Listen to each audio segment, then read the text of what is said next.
It's a sad, sad day in central Pennsylvania. The sun is not shining. The grass is not green. There are dead animals everywhere. A beautiful blue jay lies dead on the driveway. It is sticky and wet, Just like my heart. just like humanity.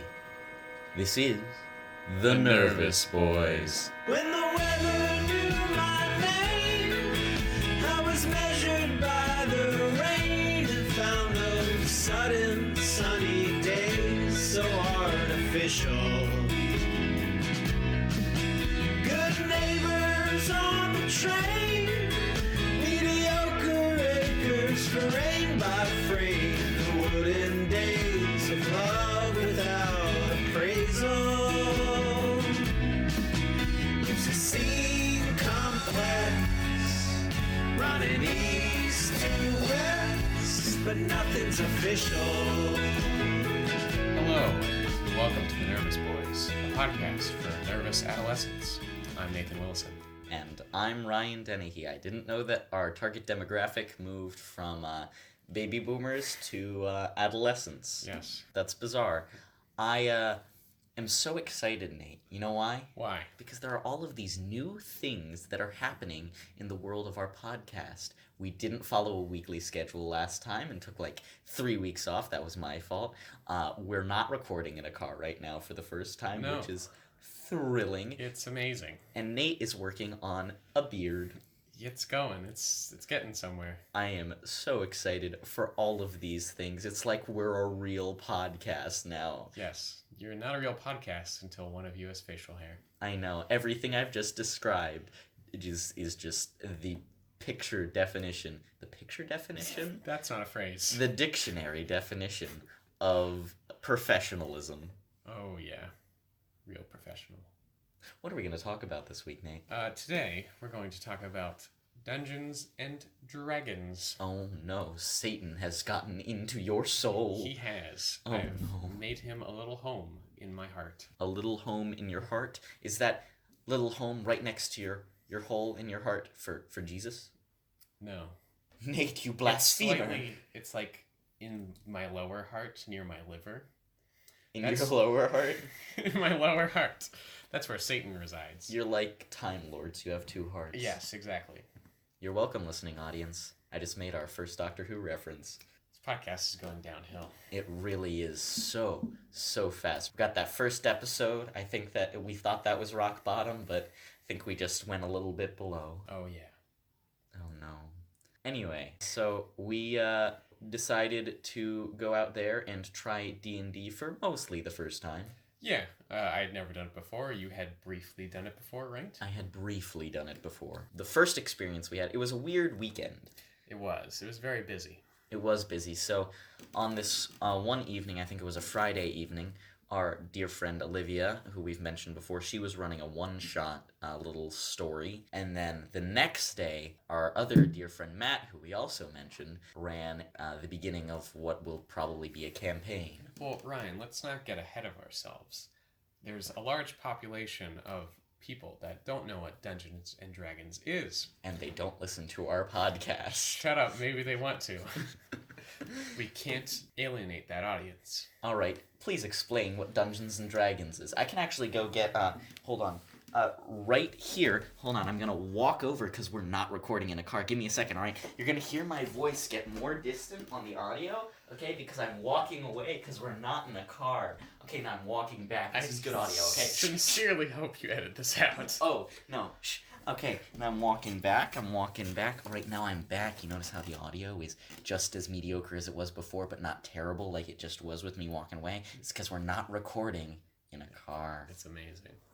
I have the books here right now, and I really want to hear a dramatic reading of from you of their little section on what Dungeons and Dragons is. I feel like this is a bit of a train wreck. So Nate, what is D&D? So, Dungeons and Dragons, it's the nerdiest thing you can possibly imagine. I can imagine some pretty nerdy things. I watch Star Trek. I mean, yeah, but it's up there. It's top 5, for sure. So explain to me. So, Dungeons and Dragons is when a bunch of nerdy, sweaty people get together in someone's kitchen and they create make-believe characters that go on an adventure. And they roll some dice, and some stuff happens, and it's normally kind of fun. I assume it'd be more fun if people were tipsy. Yeah, maybe. I've never played Dungeons and Dragons drunk before, but I want to. you want to? I want to. That was a pretty accurate description. It's weird. Both times we played it, we were relatively in someone's kitchen. The Yes. one was in a dining room that was adjacent to a kitchen. We were relatively sweaty both times. Relatively. I was fairly sweaty the second time because yeah.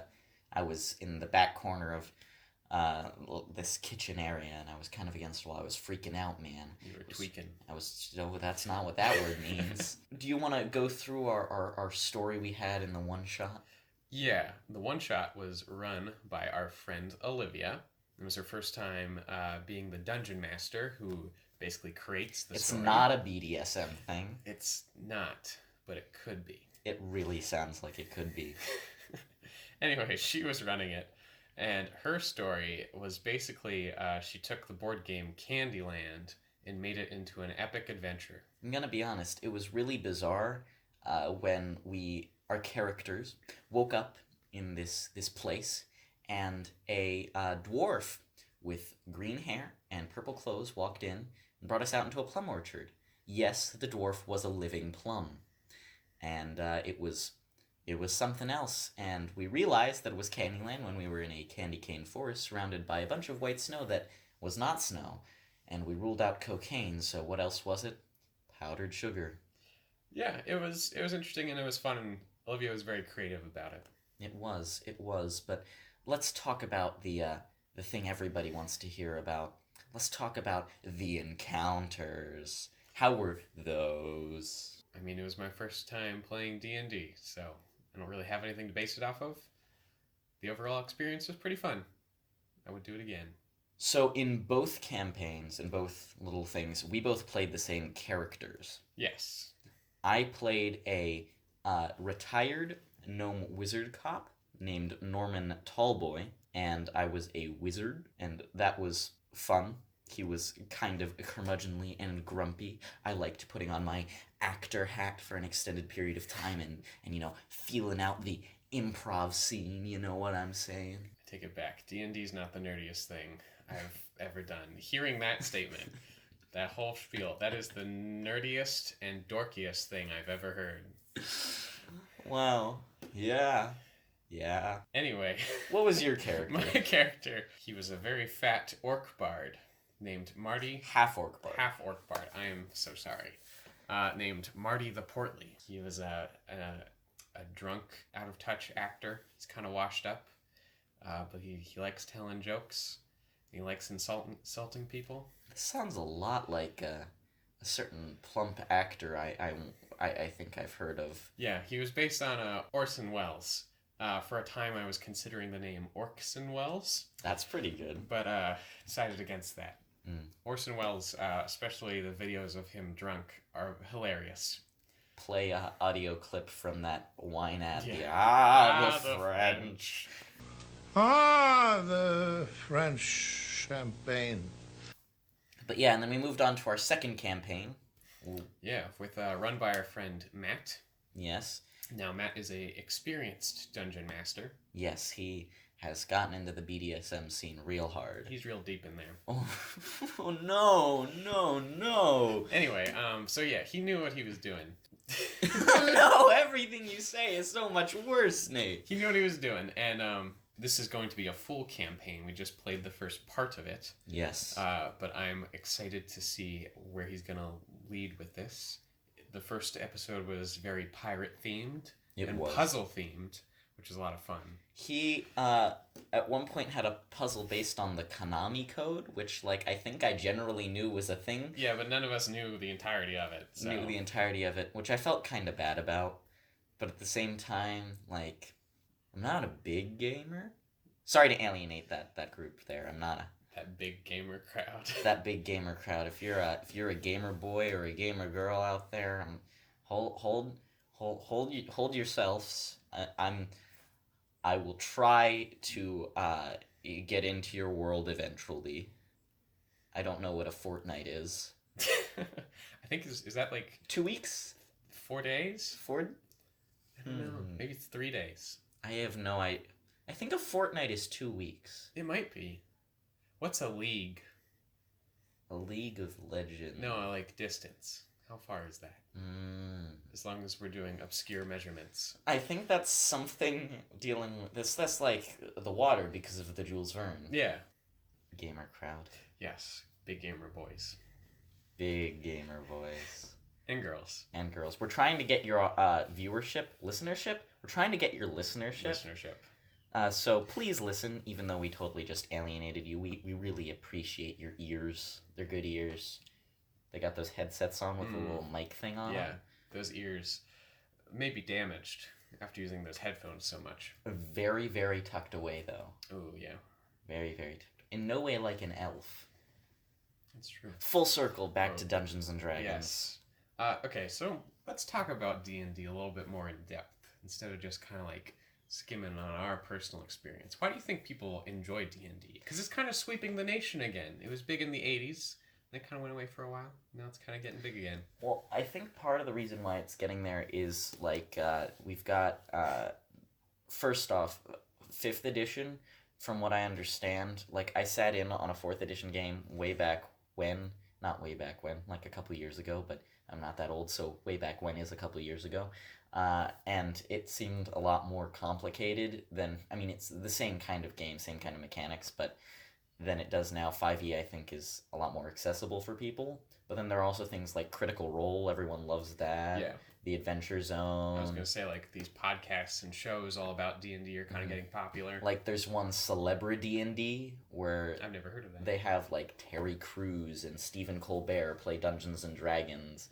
Wow, that sounds awesome. Yeah, there's that Polygon series Overboard. They play, like, board games, but then they also play, like, occasionally, I think, role-playing games, beer and board games. It's just a bunch of this internet culture that's... Yeah, like, around board games and, like, role-playing games. Yeah. And I think that's great. Because board games, like, if you get a good group of people, a board game can, like, be so much more fun than, like, a video game or anything like that. Oh, yeah, because there are so... I think that's what's so appealing for D&D with me, because it's so much more extensive than any, like, online RPG or video game RPG. Like, okay, back to the gamer crowd thing. I have played my fair share of video game RPGs. I've played through the entire Elder Scrolls series except for Arena multiple times. I've beaten Skyrim 7 or 8 times now. Some might say too many times. Too many times. Well, I beat Skyrim for the 7th time years ago, and then I did not play a video game from 2015 until this year. So I took a good long break after my Skyrim from 2011 to 2015 where I played it so much. I'm sure there's someone out there actually sitting there listening to this saying, "You only beat it 7 times. That's pennies. That's nothing." I have never played any of them, so... Yeah, but what I'm saying is, with those, the story is always geared towards the same thing, especially after you multiple playthrough. Yeah. It's always geared towards, oh, the Dragonborn is going to do this, or there's the Civil War, unless you mod the game or something. But even then, you have to go with the options available. Yeah, you are kind of limited in any video game, just by necessity. In an RPG like D&D, like, you can play an epic version of Candyland. And yeah, you can literally come up with whatever. Yeah. Your imagination is the limit. That's how you get weird things like a wizard named Taco going on an adventure to save the universe, but also trying to learn how to make tacos along the way. Or yes, everybody should listen to the Adventure Zone. It is delightful. Insert Critical Role reference in here. I know that show, and I occasionally partake of it, but it is escaping my brain at the moment. I do think another big thing with D&D becoming popular is just that, like, the fantasy genre has become popular again recently. Game of Thrones, I think, really did that. I guess you could even say Stranger Things. I know they play D&D in that show. Well, I just think with the internet finally becoming, like, this great thing that everyone uses, and it's not just for this, and then message boards being a thing, I think this weirdness has become more and more acceptable. You look at, I'm even in, like, comic book movies and stuff. the early ones are really stripped down. It's Robert Downey Jr. fighting Jeff Bridges on the highway. Yeah. In this, and now they have this multi-dimensional thing. They're doing the Eternals. They're doing a horror movie with Doctor Strange. Yeah, and they're not afraid anymore to get into the nerdy, deep comic book stuff. yeah, I'm a very nerdy person. If the podcast hasn't got, I collect comic books, and I'm into all that stuff I've been into that for years, but that's really exciting for me. And even like things like Game of Thrones, which is like, or even going back to Lord of the Rings, which was just done really well. Yeah. Which allowed an opening for things like Game of Thrones, and then Game of Thrones, Definitely. at least the first 4 or 5 seasons, which were done really well, gave an opening to like, now they're adapting Robert Jordan's Wheel of Time series, which I love, but I didn't think was adaptable at all. And that's just really exciting. Yeah, they're definitely like, I mean, now that Game of Thrones is ended, they're trying to find the new big thing, the new big fantasy thing. Like, I support this, by the way, this race. There's like the Witcher series is coming out, which will not probably be that good. I mean, who knows? But then they're making a Lord of the Rings TV show. I think they're making a D&D movie again. That's exciting. Yeah. I hope that they have Jeremy Irons in it again, but they give him like a good script, because Jeremy Irons can be like the greatest actor when he's in the original D&D movie, and he's hamming it up. Mm-hmm. If you haven't gone and seen the original D&D movie, you need to go out and watch it right now, because it's amazing. Yes, I would, if I ever made a D&D campaign and I was the dungeon master, Jeremy Irons would be the ultimate villain at the end that you have to fight. Well, I'm running one shot for my birthday coming up, and let me tell you, I'm not going to spoil anything, Nate, but Jeremy Irons might show up. Oh, the one Wayans brother that's in it? Yeah. He should be the ultimate villain you have to fight at the end. Yeah, spoil. Not his character, you have to fight the Wayans brothers. Oh god, they'd win every time. Oh no, I think you just created the ant. What if Begelgatha is our beautiful, wonderful, loving god? You've created our equivalent of the devil, which is the Wayans brothers. Yes, in like a Hydra form. Yes. It's like a lion body and just all their heads. Yes. Just a bunch of tails coming off and wings. Mm-hmm. Little bat wings. Little bat wings. And they make unfunny quips at you. Yeah. Oh no. They just make a bunch of terrible movies, too. Instead of trying to attack you or kill you, like, their version of hell is they just, here, watch, insert Wayne's brother movie here. Do they make some of the scary movies? I think so, yeah. Insert scary movie here. What else did they make? Other terrible things. Yeah. I kind of make a point in my life of avoiding things that the Wayans brothers are in, which is, are they still in a lot of stuff? Because, like, I don't think they are. That was more of, like, a late 90s through the aughts. No, I think they still make movies. Do they? I think they still make terrible, like, parody movies, too. Like Epic Movie and... I don't think that's them, but I think they make those kind of movies still. Huh. That's weird to me, you know, because I think of them as such a thing from, like, when I was a little baby boy, and now they're still doing that. I wonder if they make any money anymore. I mean, hey. Probably. If Adam Sandler can still make money. Anybody can make money. Yeah. David Spade makes money. Yeah, he's on a late night show now. No. Oh my god. This is a podcast about D&D. Back to Dungeons and Dragons and the influence of fantastical media into its rising popularity. Fantastical media, yeah. Fantastical media. But I'm glad that it's becoming more of a thing. Me too. Fantasy is like such a great genre because there's almost no limits to it. Mm-hmm. A lot of genres have specific limits that like is a natural part of that type of storytelling. Yeah. Like noir has these certain tropes that you have to hit or else it's not a noir story. Mm-hmm. Same thing with like thrillers and even horror to some extent. But with fantasy, there are certain beats that most fantasy stories have to hit. But there's great fantasy stories that don't even touch any of those. And it's only limited by the author's imagination.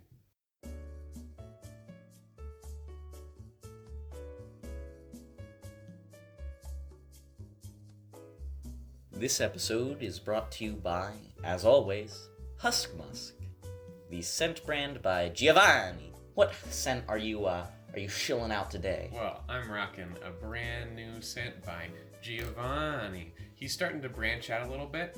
He's done with these wholesome scents. He's getting into the edgy stuff. The stuff that doesn't necessarily make you feel all that great. Yeah. So this new scent, it's brand new, right off the shelf. I got the first one. It's that feeling you get when you bite into a cold hot dog. Well, I heard that it already got nominated for a scent Oscar. And a scent Grammy. Oh, really? Yes. Really? Yes. That's crazy. I didn't know that he was that good. Do you doubt Giovanni? The scent I'm rocking today is Existential Dread. So it's one of the more classic ones, you know. It's something a little bit more pulled back, but I think it really encapsulates that feeling when it's 3 a.m. and you're sitting by yourself and you just look down at your hands and start thinking about what is feeling?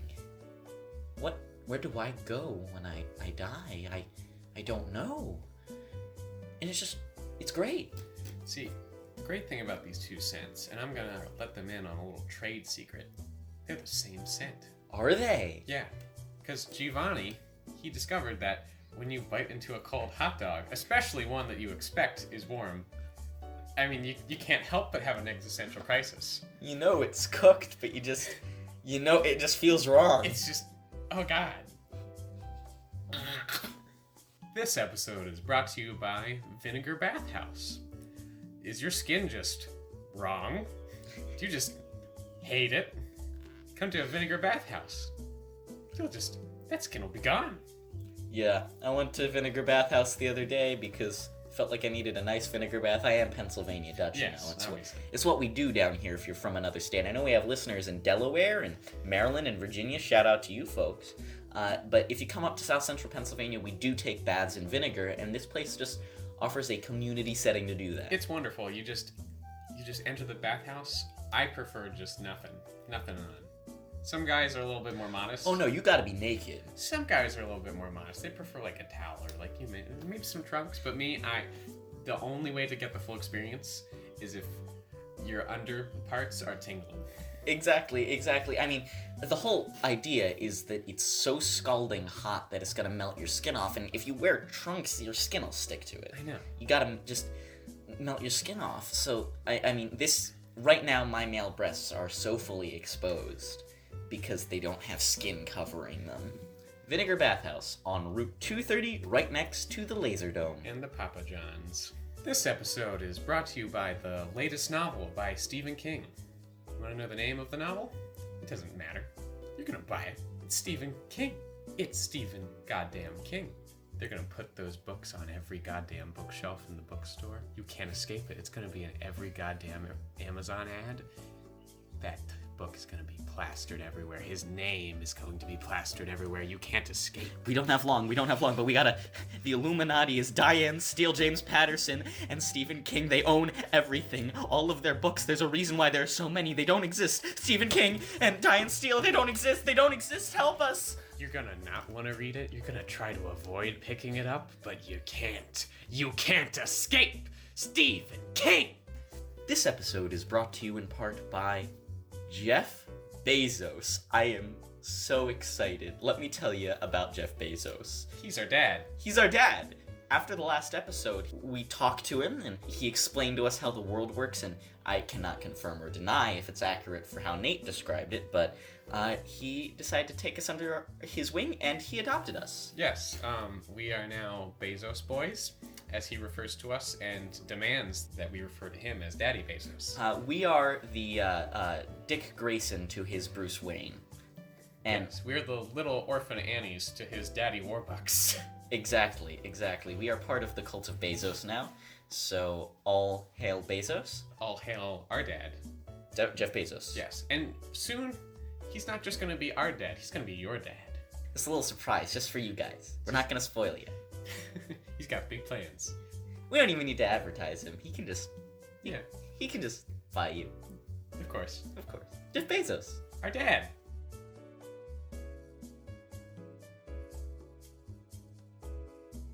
So Nate, we were talking about the direction of media and how fantasy is so diverse and how you can do almost anything in the genre. Yeah.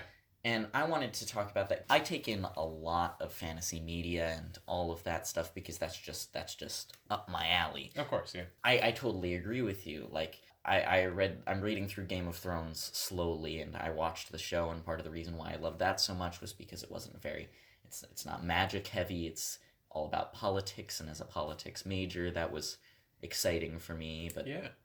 if I want to scratch that little bit of a magic itch, I can go to the Eye of the World or the Great Hunt or anything in the Wheel of Time series, and that's there for me. If I want to get something that's all about world building, I can read the Lord of the Rings books, but I have a bone to pick with them.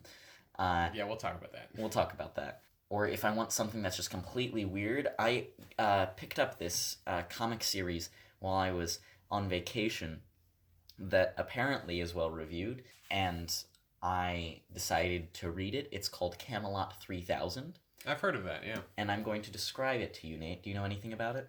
No, not And much. I want your genuine reaction to this, okay? Okay, hit me with it.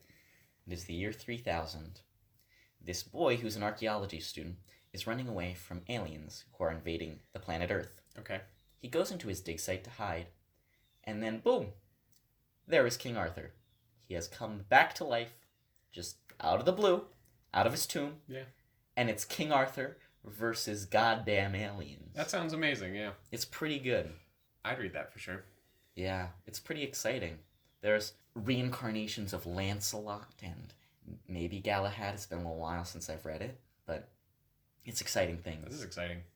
Let's get back to Lord of the Rings. Yes, let's talk about that. I read through The Hobbit when I was very young because it's a child story and I really enjoyed it. Mm-hmm. I read through The Fellowship and The Two Towers, and the first time I tried to read through Return of the King, I stopped about halfway through because I realized, and it's a hot take, Lord of the Rings books, it's not a lot of great storytelling in there. No, okay, so my experience is very similar to yours, except I just stopped at The Two Towers. I didn't read any Return of the King. I eventually finished it, but yeah, I couldn't get to the Silmarillion. Oh, definitely not. I've tried to read parts of that, and that is... It's like reading an encyclopedia and the Bible. Mixed together, yeah. Yeah. But what were your experiences with Lord of the Rings? Very similar to yours. My family loves Lord of the Rings. My older brother, read all the books, and he isn't, a super big reader, but he loves those books. So I tried to, kind of force myself through them. But about when they meet Tom Bombadil in The Fellowship, I was like, oh boy, this is poorly paced.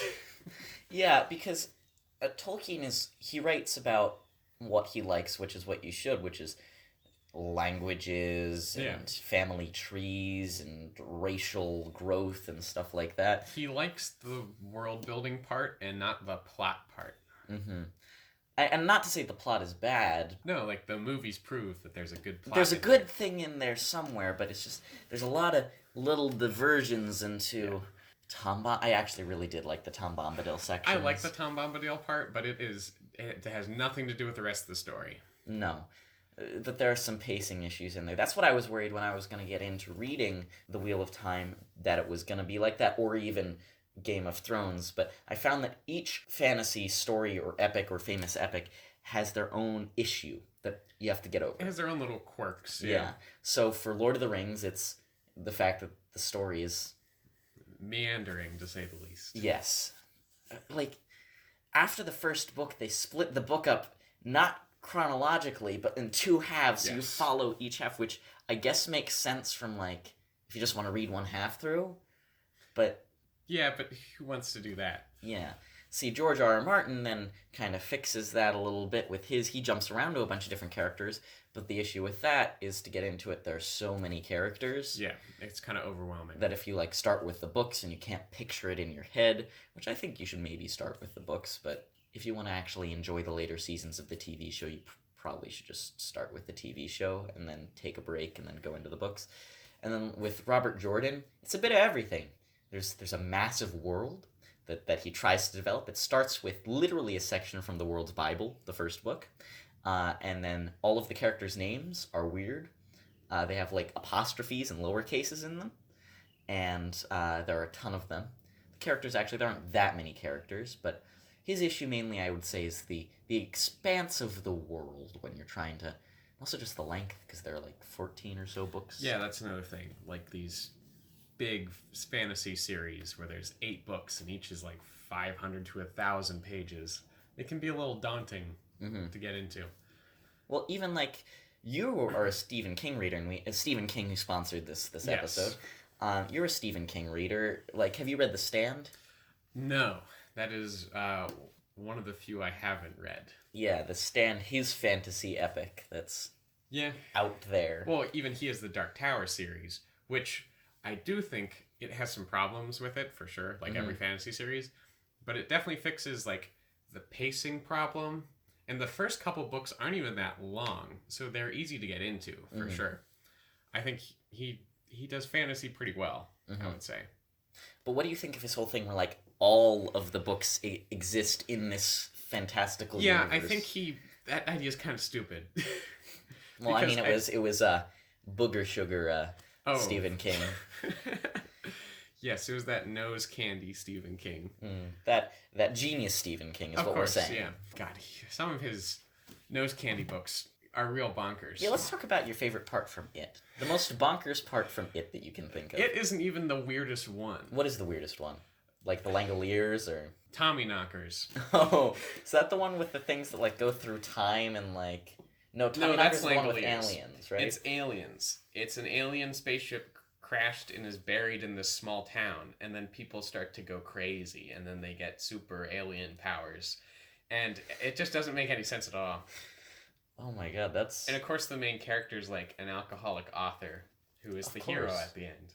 Of course. Have you ever seen the John Carpenter movie, The Mouth of Madness? Yes, I love that movie. It's about Stephen King And H.P. Lovecraft. and H.P. Lovecraft, but it's... I like those kind of, like, low fantasy interpretations of things, too. Oh, yeah, like that's... I mean, they're both in the fantasy genre, but they're almost completely different things. Yeah. Like, I would say that Mouth of Madness is technically It's such a broad genre, but then Dark Tower is, and that's got... That's more high fantasy. Yeah, but it's also got really weird elements of it that are... It's not traditional, like, Dungeons and Dragons fantasy. It's, like, inspired by westerns and horror at the same time. It's kind of Yeah. cool. I think Western storytelling, like, as in the Western, is a great thing to just implement in any genre, like the most classic is Star Wars. That's like another genre that's like defined by its tropes. Yeah. So there's really heavy limits to it. But if you incorporate it into another genre and you basically give it like more room to grow, Yeah. you can make something really cool. Yeah. Because those tropes are familiar, but they're in like an unfamiliar landscape. As someone who likes to read crappy, pulpy Western novels, Me too. there are definitely a lot of those tropes, but every once in a while you get a little breakout. Like, my favorite Western novel is the first one that really got me into reading Westerns is Blazing Guns on the Chisholm Trail. It's spectacular, and it doesn't really follow a whole lot of the tropes. It's this guy, he's taking his cattle from Texas up north after the Civil War, and things are all rough, and it's just about them trying their hardest to get these cattle up there without everyone dying. Yeah, like that's really cool. And that's something you can almost just do in like a Western. Yeah. But then you also incorporate Western storytelling into some fantasy story, and it's great. Like you said, like Star Wars, like the Dark Tower. Mm-hmm. Like you can make something really cool out of it. Yeah. I mean, even with Dungeons and Dragons, I originally was going to start a campaign with my buddies, my pals, and it was going to be very Western, like people come into this small town, and there's a governor who's overlooking the people, and he's abusing the whole thing. He's kind of like the black hat cowboy, and they got to try to run him out of town on a rail. Yeah. It's just this really great frame for a story. Mm-hmm. It's like a classic frame that you can kind of develop off of. Mm-hmm. It's like that's a important thing with stories is to maybe start somewhere that the audience is familiar with. Yeah. And then kind of like subvert their expectations and do a little twist on it. Back to Dungeons and Dragons, that's another thing that I really like about it. If you are the dungeon master, you can pretty much just tell a story. Yeah. That's what you want to do, and everybody's helping you along the way. So all you really need to do if you're not inherently motivated to write a story or to film a story, but you have this desire to get one out there, you can start with this whole campaign idea. Just few encounters, end goal, and then you have your friends to help you fill out the rest, and you feel like you've made something by the end of it. Oh yeah, I mean that's at its core. That's what D&D is all about. It's like oral storytelling. Yeah, exactly. And it's just really great. Like, I think of the Adventure Zone, which I've gone through all of the first arc, and I'm almost through what they have of Amnesty out. That story, by the end, you really deeply care about these characters. And that's, I think, Critical Role and the Adventure Zone and some of these D&D podcasts and shows and stuff, they certainly bend it a little bit to make it more interesting as a story than as a game. But I still think it's nice. Oh yeah, definitely. I think oral storytelling is like such a cool thing. It's kind of like a lost or a dying art. Yeah. Because you have podcasts that will do oral dramas and stuff. Like we do in a scripted segment. But In a they'll way, do... yeah. You're Oh, talking about, like, longer Journey into Night Vale. And, Yes, exactly. They'll do like these oral dramas and stuff. But like they're kind of few and far between. Those old style like radio dramas don't really exist anymore. I love those more than anything. Me too. Especially like there's old Orson Welles ones and like BBC Radio. I used mean, to the do most them. famous one of all time is the War of the Worlds, one, yeah. with Orson Welles. Like, I loved listening to, they had these tapes of the old Batman and Robin serials. And that's just, it's just good fun. Yeah, I think they still do them on BBC Radio, but like in America, it's not really a thing anymore. They used to, I don't know, I haven't listened to Live From Here since it's been Live From Here, but on old Prairie Home Companion, they used to have scripted segments the whole way through, and the whole thing was kind of scripted. It was this fake version of like Woebegone. It was this kind of semi-mystical, wholesome version of it. Pulse Collar, yee, Harrison Keeler. Yeah. Those still, but you're right, there are few and far between. But like D&D is kind of a way to get people interested in that form of storytelling and get people that wouldn't normally be like telling stories and getting creative with their storytelling. It gives them an opportunity to do that. I think that's really interesting too, because this form of oral storytelling, it forces you to be a little bit more inventive with how you go about things because you lack a visual medium. Yes. Or you lack the ability in a written form to exposit so much. Yeah, and it's also great because it's partially scripted and then partially improvised. Are you talking about D&D specifically? D&D specifically, D&D specifically.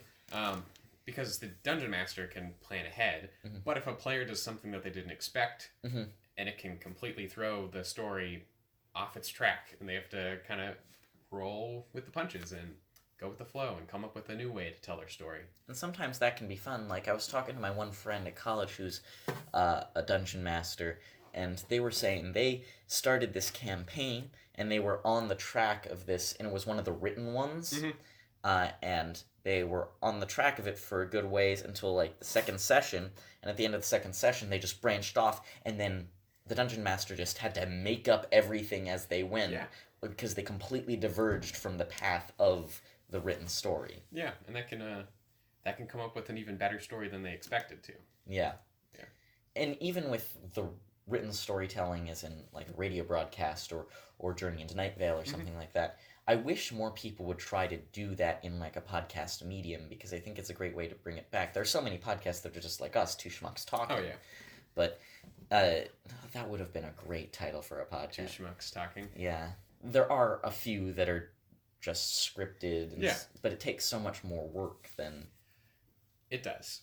than just sitting down and talking about something. Well, that's what most podcasts are. Two people or more sit down and kind of bullshit their way through a podcast. Exactly. But it's a lot more work to sit down and come up with a compelling story and then have confidence that that story is interesting enough to put out. And then have actors come and record it, or worse, like we do, try to voice multiple people. Oh, yeah. And then go through and edit in music to add dramatic stings. Yes. That's why I like D&D podcasts, because those are everywhere. There's a lot of them. And some are better than others. Some are better than others, but they try to do that whole storytelling thing. I just hope that more traditional oral radio dramas will kind of become popular again. Yeah. Because like these D&D podcasts are great, but I have a feeling this D&D craze that we're in is going to die out after a while. It's not going to be as popular as it is currently. True. In the next 10 years. Another thing I think that we have to take in mind is our exposure to it, because we have friends who are very much into it, and we're also of an age demographic right now that's being really marketed to it. Definitely the age demographic, but it's not just our friend group is not an isolated. Oh no, group you're playing talking. D&D. I know you're talking about how Critical Role is super popular and how the Adventure Zone is really popular. But like you go to college, I've heard maybe half a dozen people, different people, talk about D&D. Oh yeah, And how like they get together with their group of friends to play it on like Saturdays or Mm-hmm. whatever. It's currently popular right now. Mm-hmm. And it's definitely for our age demographic. Like we are the people being, like you said, being marketed to. they're looking for people in their 20s. Yes. Yeah. Or late teens. You need to do that. But yeah, they're looking for people late teens, early adults. Early adults, yeah. This is probably one of the high water marks for D&D. And I think in the next couple of years, a new thing will kind of be the next big craze. I think it'll go in waves, though, because what happens is the people who it's a really big thing in their childhood or in their early adulthood, they get older, and then they start showing that to their kids in like a 30-year arc. They become nostalgic for it, They become nostalgic for it, and then... So after this, I mean, I don't plan on stopping anytime soon. I'll probably play it throughout college, and then life will probably intervene, but like... Yeah, it does take up a lot of time. It does, but it's enjoyable. I much rather do that than sit around and... Oh, for sure. Yeah. I think it's a great way, not just for this oral storytelling, but it's a great catalyst to, like, find out about people. That's a weird thing to say. It's a good way to meet people. It's a good way to meet people. That's what I wanted to say. That's the non-creepy version of what Find you meant. out about people. Yeah. No, it's a great way to meet people, too, because there's, like, Dungeons & Dragons Adventure League, which is a thing. Yeah. And, I mean, I've met people at college who... they've been talking about the Adventure Zone or Critical Role or Dungeons & Dragons. I'm like, hey, I'm interested in that. And it's just a shared thing. Yeah, I mean, it's a fun way for maybe more awkward people, like the two of us, to socialize. Nervous boys? Yes, nervous, awkward children, like us, to socialize and find other nervous, awkward children. To socialize with, to find out about. To find out about. Exactly. And I think it's generally... You heard it here first, folks. D&D is a pretty good thing. It's a pretty good thing.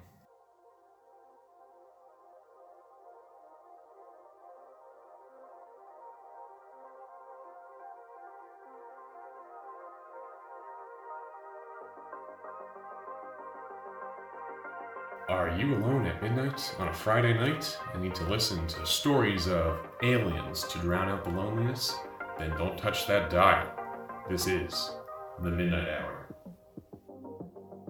I'm your host, Peter Crampton. Tonight we dive into true stories of the strange and bizarre.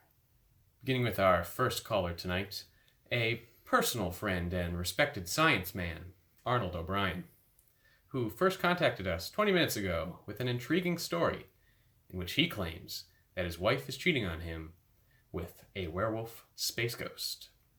Arnold, you're on the air. Hi, Peter. Yeah. I'm afraid that my wife is cheating on me, but I don't think it was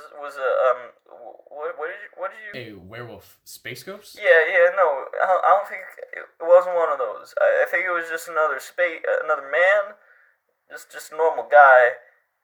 Is this not the relationship advice show? So, Arnold, can you please describe to the audience the moment you realized your wife was in the transparently hairy thrall of a werewolf space ghost? I mean, she started acting a little weird, spending more time at the office, not cuddling with me as much as she used to. Classic symptoms of making sweet love with an incorporeal being. Your corporeal, sinewy loving just can't compare. It's become repulsive to her. How can that woman ever go back? Oh, okay, that's bad news, I guess. Is there anything I can do about it? Anything I can do to stop it, or... I'm going to be brutally honest with you, Arnie. Can I call you Arnie? No. Arnie, okay, yeah. It's going to be tough. There's not much that can tear a woman from the arms of her muscly space lover. But there is one force in the universe that can overcome his werewolf animal magnetism, a woman's jealousy. Get yourself some extraterrestrial or interdimensional tail. Tail? Tail, yes, some interdimensional tail. Get yourself a side woman, or, as my nephew says, a side hoe. That will get your wife's attention. Oh, okay, that might work. That's not real respect. But how do I get a side hoe? Yes, a side hoe. Well, you see, Arnie, in my years of experience, I've developed a variety of ways to do this. You can send out some radio signals into space, saying that you're down to clown, as my niece has said. Something like a classic little message, like something like human male, looking for fun, looking for an organism ready for adventure, preferably female, I assume. No egg sacs, no tentacles. Unless you're into the tentacles.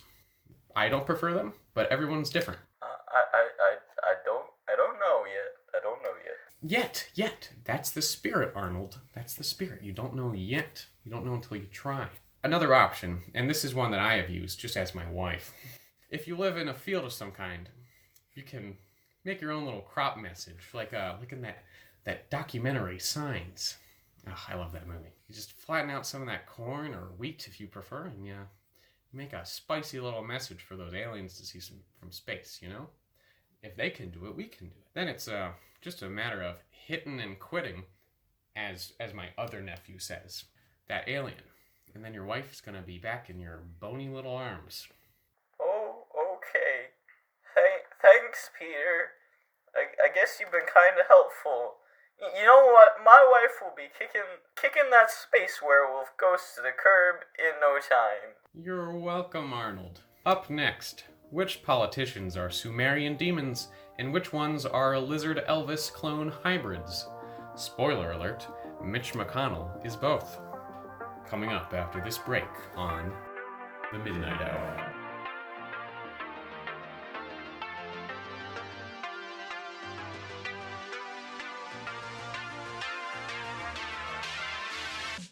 This has been The Nervous Boys, the podcast for nervous children. Adolescence.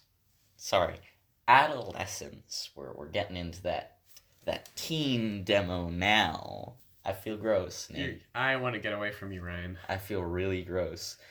Anyway, you can follow us on the Twitter, @BoysNervous. You should follow us there and give us a like and retweets, all those things. Yes, tweet out your favorite quote from the podcast so far. Please don't make it. We're getting into that teen demo. That's my favorite quote from the podcast so far. Oh no. You can also, hopefully you will, rate and review us on iTunes and Stitcher. Yes. Tell us, which one of us has the sexier voice? Oh, it's clearly Nate. Yes. You should... Yes. You should also tweet at us what experiences we should have. And what should we try? What should we try? What should we do? We're not creative. We can't come up with ideas. Yeah, we're not the Try Guys. We're not a bunch of geniuses. And that's our show. What I want you to do is I want you to go out there and make today great and make tomorrow even better. Eat a sandwich today. Eat a sandwich. A good one. Make it a good one. Make it a good one. Think about us as you bite into it. I'm Ryan Dennehy. I'm Nathan Willison. This has been The Nervous Boys, and catch us next week. So much for light reading, so much for serious nature. Got a real feeling, got the dead backyard squirrel fever. This episode is brought to you by the Wyoming Board of Tourism. Don't like people? Come to Wyoming.